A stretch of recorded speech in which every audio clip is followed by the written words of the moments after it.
আপনি কি জানেন পৃথিবীর প্রথম বৈজ্ঞানিকভাবে আবিষ্কৃত ওষুধ কোনটি ছিল? এটি একটি যৌনবাহিত রোগের বিরুদ্ধে ব্যবহৃত হয়েছিল, যা ইউরোপের শতাব্দীর পর শতাব্দী ধরে মহামারীর মতো ছড়িয়ে পড়েছিল। আজ আমরা জানব সেই ওষুধের গল্প, যা চিকিৎসা বিজ্ঞান এক নতুন যুগের সূচনা করেছিল। ওষুধটি আবিষ্কারের পিছনের গল্প জেনে আসি।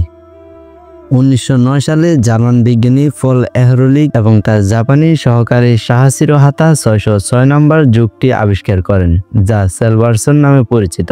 এটি ছিল প্রথম কৃত্রিমভাবে তৈরি অ্যান্টিমাইক্রোবিয়াল ওষুধ, যা সিফিলিস রোগের বিরুদ্ধে কার্যকর ছিল। সিফিলিস রোগের ভয়াবহতা কেমন ছিল চলুন জেনে আসি।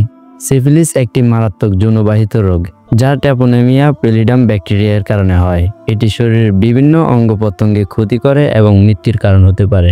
তবে সেলভারসন ওষুধটি এই রোগের বিরুদ্ধে প্রথম কার্যকর ওষুধ হিসাবে গণ্য করা হয়। পত্র এহরলিখ ম্যাজিক বুলেট ধারণা পরিবর্তন করেন, যার মাধ্যমে একটি ওষুধ নির্দিষ্টভাবে রোগ জীবাণুকে লক্ষ্য করে ধ্বংস করবে, কিন্তু মানব শরীরের অন্য কোনো কোষকে ক্ষতি করবে না। সেলভারসন ছিল এই ধারণার প্রথম সফল প্রয়োগ। ওষুধটির চিকিৎসা পদ্ধতি ও প্রভাব। সেলভারসন ইনজেকশনের মাধ্যমে প্রয়োগ করা হতো এবং এটি সিফিলিসের প্রথম ও মধ্যবর্তী পর্যায়ে কার্যকর ছিল, যদিও এতে আর্সেনিক ছিল, যা কিছু পার্শ্বপ্রক্রিয়া সৃষ্টি করত। তবুও এটি চিকিৎসা বিজ্ঞান এক বিপ্লব ঘটায়। উত্তরাধিকারী ও আধুনিক চিকিৎসা। সেলভারসনের আবিষ্কার চিকিৎসা বিজ্ঞানে কেমোথেরাপির সূচনা করে এবং পরবর্তীতে পেনিসিলিনের মতো আরও উন্নত অ্যান্টিবায়োটিকের পথ প্রশস্ত করে। তবে বিজ্ঞান ও গবেষণা মানবজাতির কল্যাণে কতটা গুরুত্বপূর্ণ তা এই ওষুধটি প্রমাণ করে।